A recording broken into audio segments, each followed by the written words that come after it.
Que a paz de Deus, que excede todo o entendimento, esteja com você, onde quer que você estiver.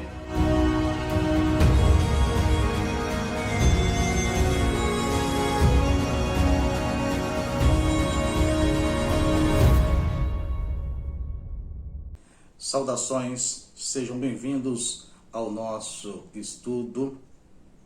Estamos falando sobre lidando com o poder e hoje nós vamos falar um pouco sobre o reinado de Josias. Eu quero aproveitar o momento e pedir para que você abra a tua Bíblia em 2 Crônicas, capítulo 34. O texto que vai servir de base para o nosso estudo encontra-se justamente em 2 Crônicas, capítulo 34 até o capítulo 35. Vou dar um tempo para que você encontre o texto, para que você possa acompanhar as citações bíblicas que nós vamos fazer dentro deste texto. Já achou?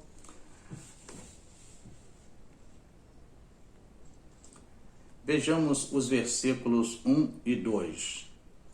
Tinha Josias 8 anos de idade quando começou a reinar e reinou 31 anos em Jerusalém. Fez o que era reto perante o Senhor, andou em todo o caminho de Davi, seu pai, e não se desviou nem para a direita, nem para a esquerda. Vamos parar por aqui por enquanto e agora vamos orar, pedir que Deus nos dê a orientação dele no estudo que vamos fazer.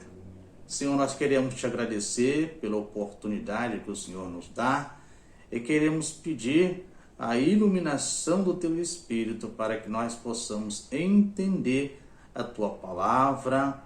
Pedimos que teu Espírito nos capacite a colocar em prática as lições que vamos extrair da tua palavra.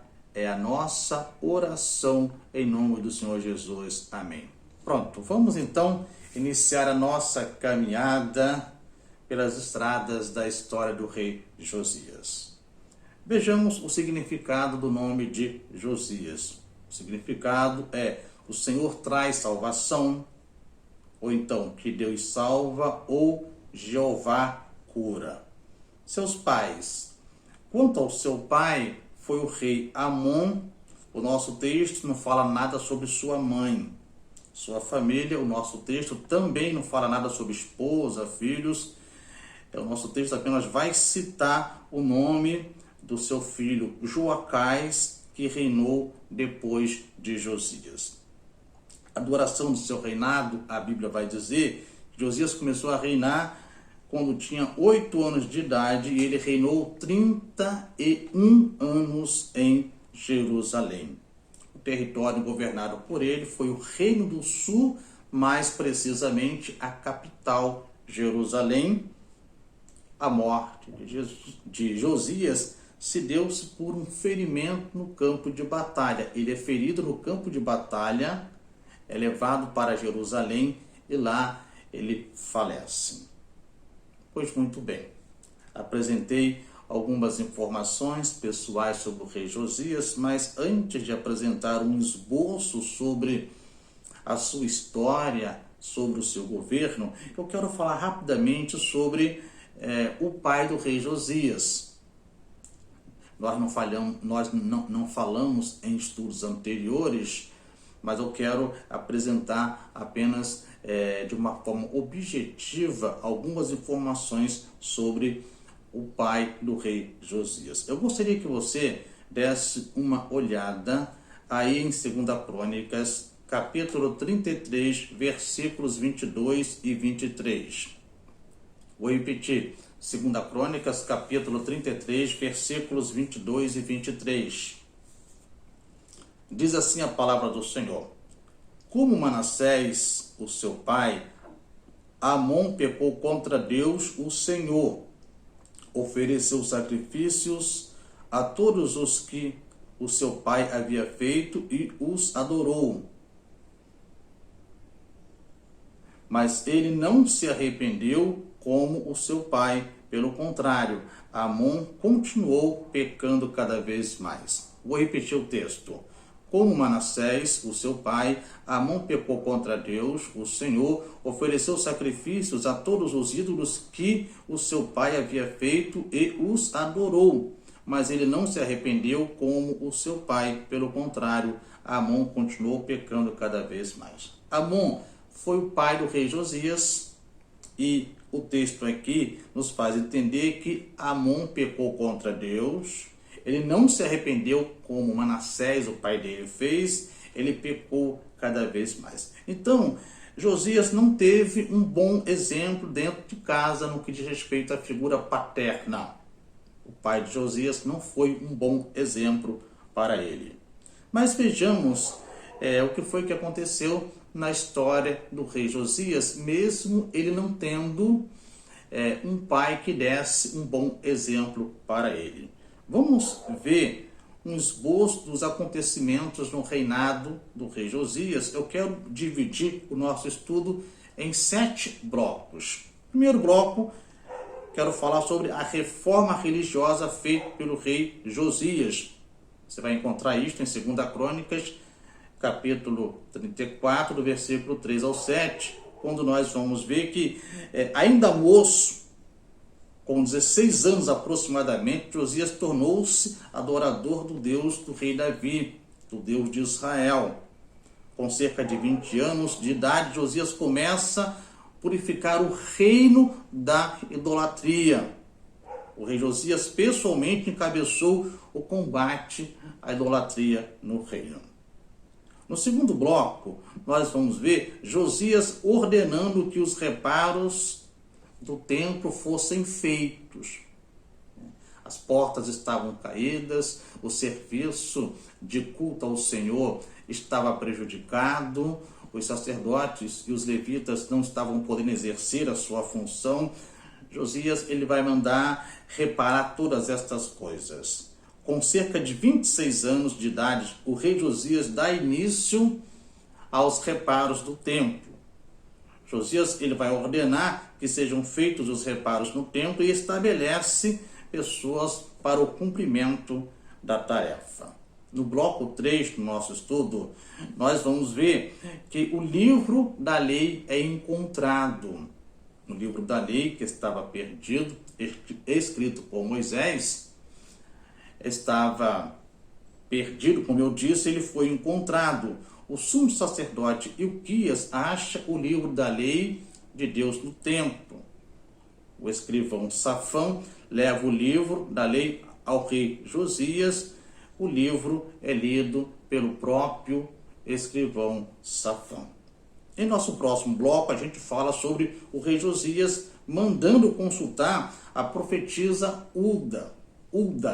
Ou seja, Josias, ele ouve o que o escrivão leu, o que está na lei, e Josias, ele cai em si, ele é tomado por um temor tão extremo, porque ele observa que o seu povo, os seus ancestrais e o seu povo atualmente está colhendo aquilo que eles plantaram, ou seja, a ira de Deus está sobre o seu povo, porque o seu povo está pecando contra o seu Deus, o seu povo não está cumprindo o que está escrito naquele livro da lei. Ao ouvir a palavra do Senhor, o rei Josias se humilha na presença do Senhor. O rei Josias entende que a desobediência dos seus antepassados trouxe sobre o reino do sul a ira de Deus. O sumo sacerdote Ilquias e os homens que o rei Josias tinha enviado foram falar com a profetisa Hulda. A profetisa Hulda envia ao rei Josias uma mensagem do Senhor Deus de Israel. Quando estes homens foram até esta profetisa, porque o profeta era o porta-voz do Senhor ao seu povo, o porta-voz do Senhor aos homens e mulheres. Então, quando estes homens vão até esta profetisa, ela ouve o que eles têm a dizer e depois, da parte do Senhor, ela manda uma mensagem para o rei Ezequias. Ela vai dizer que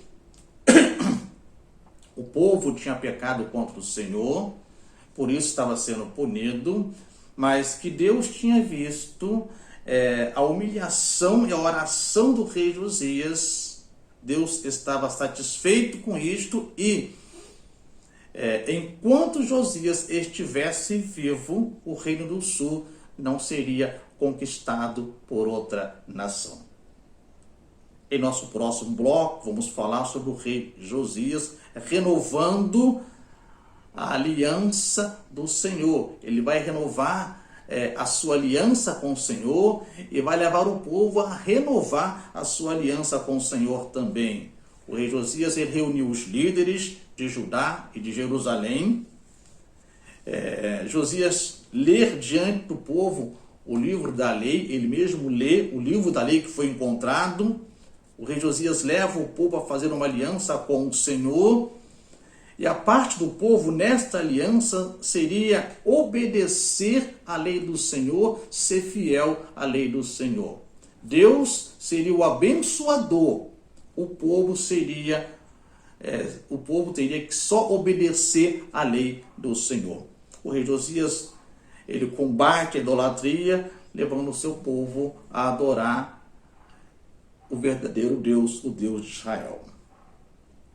Logo depois, no bloco seguinte, nós falamos sobre a celebração da Páscoa. Lembrem-se que no estudo passado eu falei que a Páscoa ela era e é uma das grandes festas do povo judeu. E o que o texto nos dá a entender é que a Páscoa ela não vinha sendo celebrada como deveria ser. Então, o rei Josias ele vai restabelecer a celebração da Páscoa, e será uma grande Páscoa, e a Bíblia vai dizer que ele vai animar, ele vai motivar os sacerdotes e levitas fazerem bem o trabalho deles no que diz respeito a servir ao Senhor. É como se ele dissesse: sirvam ao Senhor com alegria, sirvam ao Senhor com excelência. A Bíblia vai dizer que nenhum outro rei de Israel comemorou a Páscoa, ou seja, a festa da Páscoa, como fez Josias. Em nosso próximo bloco, nós falamos sobre a morte de Josias. Josias, ele é morto em combate. Eu quero ler esse texto com vocês. Dá uma olhada na tua Bíblia aí, em 2 Crônicas, capítulo 35, versículos 20 e 21. Eu vou ler. Depois de tudo isso, quando Josias já havia acabado de pôr em ordem o templo e o culto, o rei Neco, do Egito, marchou com o seu exército para lutar em Carquemes, que ficava na beira do rio Eufrates. Josias saiu com o seu exército para lutar contra ele. Mas Neco lhe mandou a seguinte mensagem: rei de Judá, você não tem nada a ver com esta luta. Eu não vim lutar contra você, mas contra os meus inimigos. E Deus mandou que eu me apressasse. Deus está comigo. Portanto, se você lutar contra Deus, ele o destruirá. Esta palavra aqui é tremenda. A grande verdade é que a batalha de Carquemes, esta luta de Carquemes, ela foi travada por volta de 605 a.C. entre os exércitos do Egito.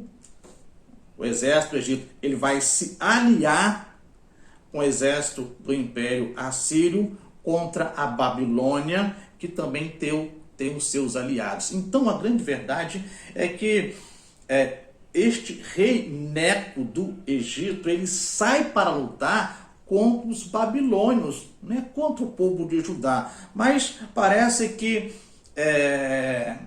Josias tinha uma aliança com a Babilônia e sai para se aliar à Babilônia. Mas o rei Neco, rei do Egito, manda dizer: olha, a minha luta não é contra você.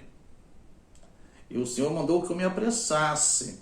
O Senhor é comigo. É como se este rei Neco falar o seguinte: olha só, Deus é comigo. Se você lutar contra mim, na verdade você não está lutando contra mim, está lutando contra o Senhor e o Senhor vai te destruir. Então nós vamos ver, Josias estava no auge do seu governo. Josias estava no melhor momento do seu governo.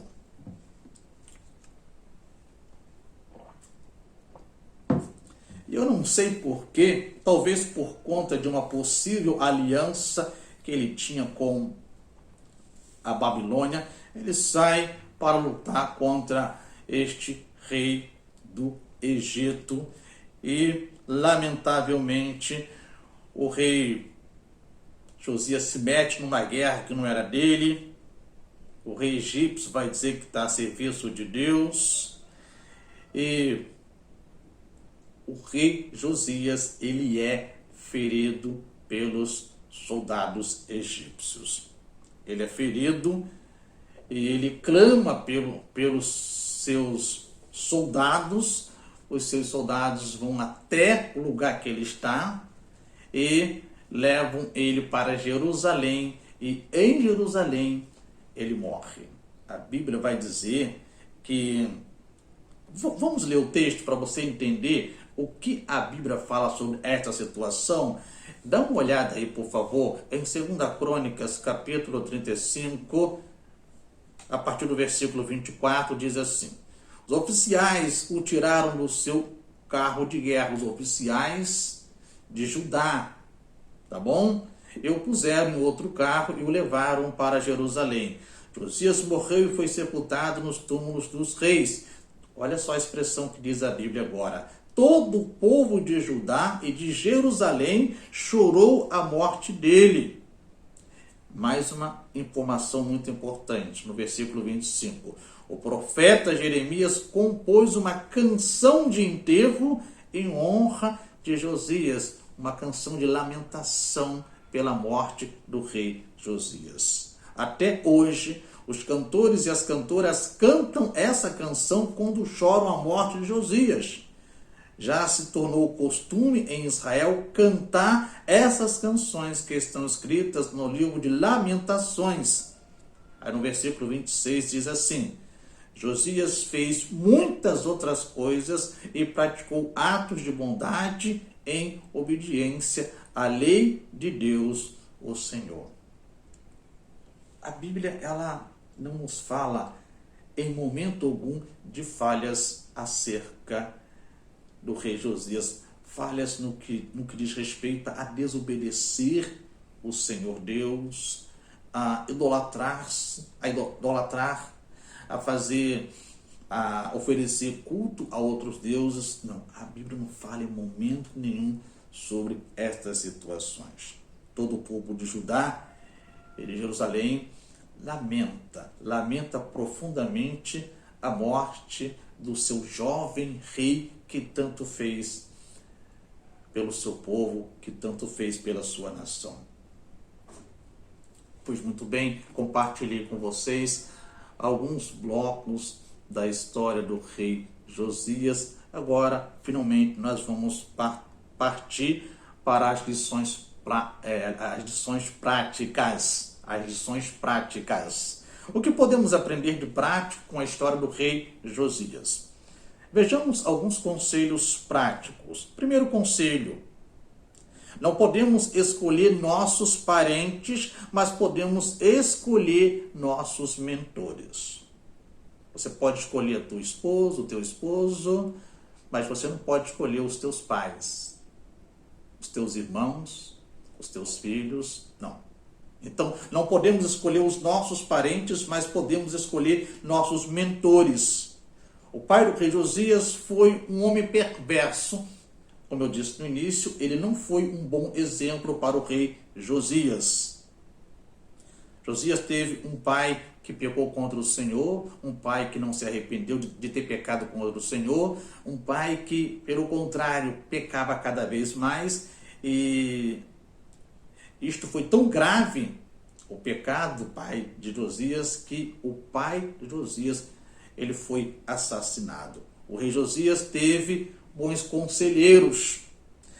Eu quero que você dê uma olhada em 2 Crônicas, capítulo 34, versículo 8, onde lemos o seguinte: no ano 18 do seu reinado, ou seja, aos 26 anos, depois de ter purificado o país e o templo, Josias enviou os seguintes homens para fazerem os concertos no templo: Safã, filho de Azalias, Maassés, o governador de Jerusalém, e olha só na parte final, e o conselheiro do rei Joá, filho de Joacás. Josias tinha um conselheiro, e provavelmente este conselheiro era um homem temente ao Deus Todo-Poderoso. Não só este conselheiro, mas ele consultava os sacerdotes, alguns profetas que viveram no período do reino dele. Ele manda consultar a profetisa Hulda sobre a lei do Senhor. Então Josias, ele teve mentores, bons conselheiros. A segunda lição, ou segundo conselho, é que não deixe que os erros do passado determinem seu futuro. Não deixe que os erros do passado determinem o teu presente, o teu futuro. O pai do rei Josias foi um homem mau. Josias não deixou que os erros do seu pai determinassem o seu futuro. Ele não seguiu os passos do pai dele, no que diz respeito a pecar contra o Senhor. A Bíblia diz o seguinte, em 2 Coríntios, capítulo 5, versículo 17, assim que, se alguém está em Cristo, nova criatura é. As coisas velhas já passaram, eis que tudo se fez novo. Aquela história de que pau que nasce torto, morre torto, não existe quando Jesus entra em nossa vida. Não existe quando nós temos um encontro com Jesus. Não existe quando Jesus transforma a nossa vida, porque Jesus é o grande carpinteiro e ele pode dar jeito em nossa vida. Terceira lição: os erros dos seus pais não precisam ser imitados por você. Os erros dos nossos pais não precisam ser imitados por nós. Os erros dos nossos familiares, dos nossos ancestrais, não precisam ser imitados por nós. Em Salmos, capítulo 1, versículo 1, diz o seguinte: como é feliz aquele que não segue o conselho dos ímpios, não imita a conduta dos pecadores, nem se assenta na roda dos zombadores. Quem não segue os conselhos dos ímpios, não imita a conduta dos pecadores, não se assenta na roda dos zombadores, é feliz. Então, a pessoa que segue estas orientações em Salmos 1, versículo 1, ela é uma pessoa feliz. Ela não será, ela é uma pessoa feliz. Cada um de nós prestará contas de si mesmo a Deus. Você não poderá prestar contas das atitudes do teu filho, do teu cônjuge. Você prestará contas de tuas atitudes na presença do Senhor.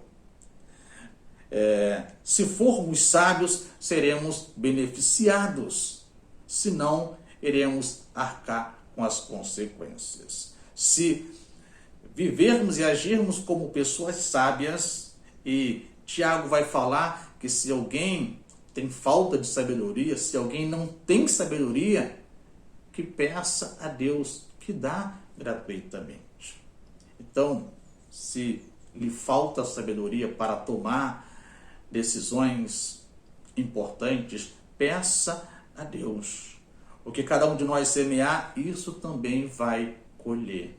Esse texto aqui de Gálatas, quando Paulo fala sobre isso, é um texto muito profundo. Talvez você diga, pastor, mas eu estou colhendo, eu semeio coisas boas, eu ajudo fulano, ciclano, mas o texto fala o seguinte: aquilo que o homem semear, aquilo que o ser humano semear, isto vai isto ele vai colher, e eu quero te dizer uma coisa. Pode ser que esta colheita não venha na mesma moeda, mas você vai colher. Você quando doa uma quantia em dinheiro para alguém, para uma organização, pode ser que a tua colheita não venha em dinheiro, mas a tua colheita talvez venha em melhorias de saúde para você, venha em forma de uma bênção para alguém da tua família. A grande verdade é que aquilo que você semear, aquilo que eu semear, nós vamos colher. Então, os erros, ou seja, os erros dos nossos pais, dos nossos ancestrais, não precisam ser imitados por nós. Quarta lição: os erros da nossa geração não precisam ser imitados por nós também. Os erros da nossa geração não precisam ser imitados por nós. E eu gostaria que depois você desse uma olhada em Gênesis capítulo 6, do versículo 5 ao versículo 10, que você vai entender o que eu quero dizer. Esse texto fala sobre Noé, sobre a tristeza de Deus, sobre o dilúvio. O Senhor viu que as pessoas eram muito más. As pessoas estavam sempre pensando em fazer as coisas erradas. Estavam sempre premeditando no que fariam de errado. Esta atitude por parte dos seres humanos entristeceu a Deus. Deus decreta o seu juízo. E no versículo 8 de Gênesis 6 está escrito o seguinte: mas o Senhor Deus aprovava o que Noé fazia. Noé estava inserido num cenário completamente corrupto, mas ele não se deixou contaminar. Ele estava vivendo num cenário em que as pessoas que viviam neste cenário, elas entristeciam o coração de Deus, elas faziam coisas erradas continuamente, mas ele não se deixou contaminar por aquela sociedade, por aquelas circunstâncias. Noé era homem justo, íntegro entre o povo de sua época, ele andava com Deus. O que eu acho interessante aqui, quando o texto fala lá em Gênesis capítulo 6, versículo 9, Noé era homem justo, íntegro entre o povo de sua época. Noé não era íntegro só com a sua família, só com seus amigos. Ele agia de forma íntegra na presença do povo, na presença das pessoas de sua época. Josias também nasceu num cenário marcado pela prática do mal, mas ele não se deixou contaminar por aquele cenário, por aquelas circunstâncias. A quinta verdade que compartilho com vocês é a seguinte: você não pode mudar o que aconteceu em sua família, mas você pode fazer a diferença. O que aconteceu com os seus ancestrais, você não pode mudar. Você não tem poder para mudar, mas você pode fazer a diferença. Josias não podia mudar o que o seu pai fez de errado. Não podemos mudar o que os nossos ancestrais fizeram de errado. O que passou, passou, mas podemos fazer a diferença com as nossas atitudes. Está na hora de não perder mais tempo criticando ou se queixando do que as outras pessoas fazem com você, ou criticar e queixar-se do legado que os nossos pais deixaram para nós, do legado que os nossos ancestrais deixaram para nós. Em vez disso, precisamos perceber o que podemos fazer de diferente e não só perceber, mas tomar uma atitude e fazer a diferença no cenário que nós estamos inseridos. Ao mudar a si mesmo, estará mudando a sua vida, estará mudando a vida das pessoas que estão à sua volta, estará contribuindo para a construção de um mundo melhor, de uma sociedade mais justa. Por último, última lição que aprendemos com a vida do rei Josias é a seguinte: Deus pode usá-lo apesar da cultura que você vive. Deus pode usá-lo, apesar da cultura que você vive. Deus pode fazer isso. Foi assim com o rei Josias, foi assim com Enoque, com Noé, com Moisés, com Jó, foi assim com o apóstolo Paulo, foi assim com todos nós, tem sido assim com todos nós. A Bíblia diz em Atos capítulo 13, versículo 36 o seguinte. Atos capítulo 13, versículo 36 diz assim: tendo, pois, Davi servido ao propósito de Deus em sua geração. Davi cumpriu o propósito de Deus em sua geração. Ele cumpriu os planos que Deus tinha para a sua geração. Podemos ser cooperadores de Deus na transformação do mundo. A pergunta que eu te faço é a seguinte: você tem servido aos propósitos de Deus em sua geração? Não estou dizendo aqui de igreja, de vida cristã somente. Quero dizer também naquela vocação ou naquele chamado universal, ou seja, a profissão que você escolheu, a formação acadêmica que você tem, pode ser instrumento de Deus para abençoar vidas. Pode ser instrumento de Deus para que os seus propósitos se cumpram na vida das pessoas. Toda a nossa vida deve contribuir para que os propósitos de Deus se cumpram. Não só a nossa vida cristã, mas a nossa vida acadêmica, a nossa vida profissional. Todas as coisas devem contribuir para o bem da causa do Senhor. Quero partir para a conclusão do nosso estudo dizendo o seguinte: acredito que neste momento você não tem dúvida nenhuma de que o rei Josias, ele foi aprovado pelo Senhor. Sim, ele foi aprovado pelo Senhor porque ele soube lidar com o poder que lhe foi outorgado, lhe foi confiado, com o poder que Deus deu ao rei Josias. Quero dizer o seguinte: não se esconda de Deus, até porque isso não é possível.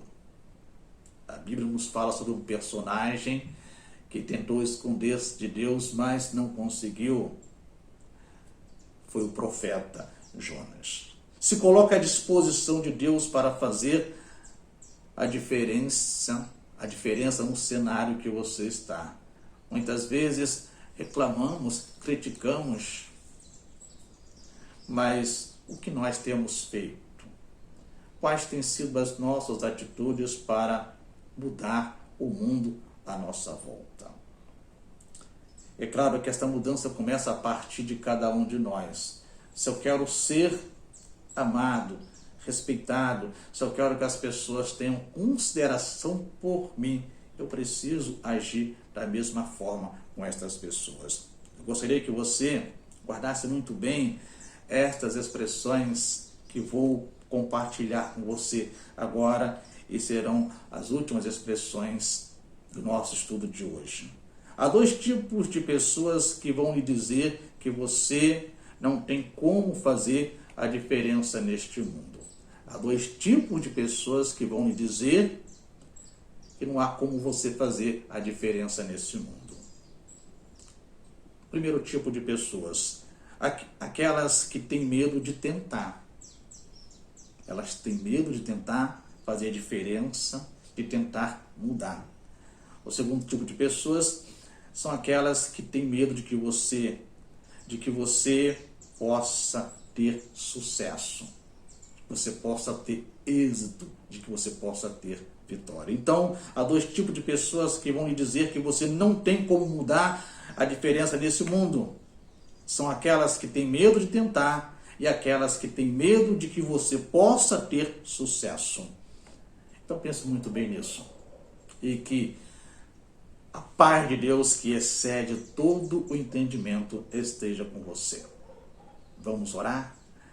Deus, te agradecemos pela tua misericórdia, te agradecemos pela tua orientação e te pedimos para que o Senhor nos ajude a entender e colocar em prática as lições que extraímos da tua palavra nesta ocasião.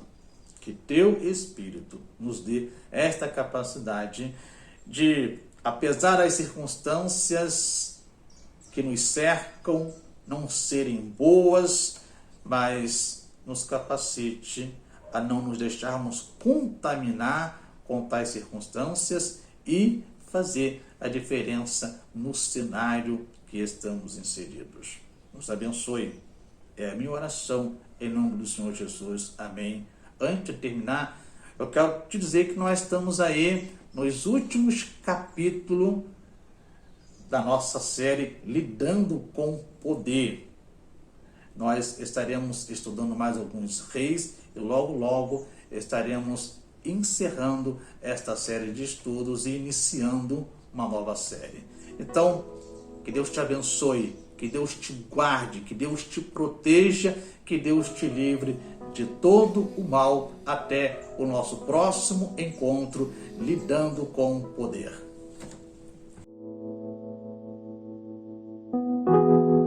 Neste lugar, tu és real.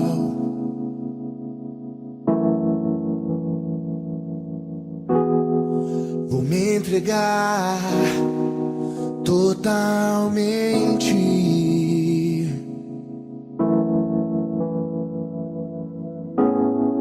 O teu toque abriu os olhos do meu coração.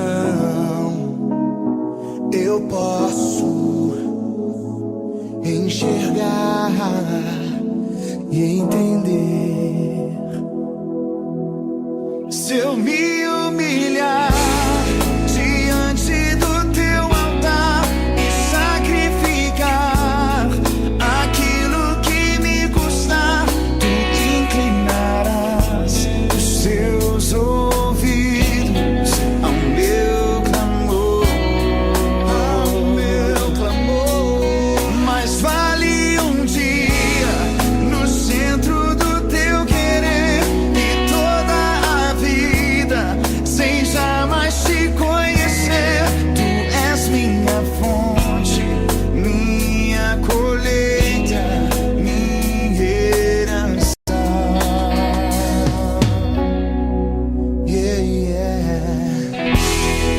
Neste lugar, tu és real.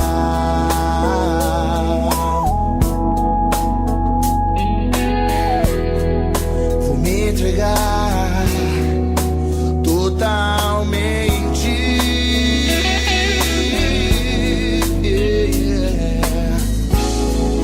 O teu toque abriu os olhos do meu coração.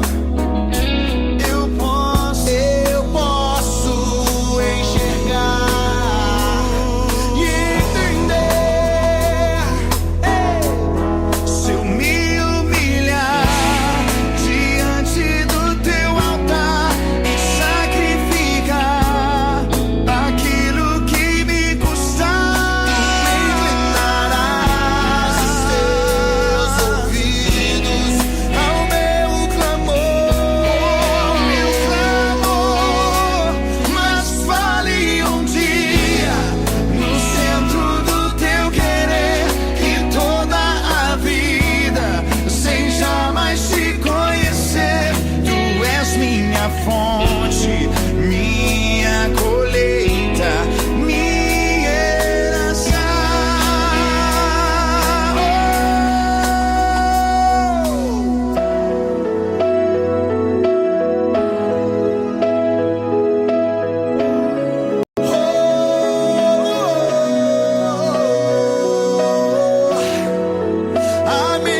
esperança.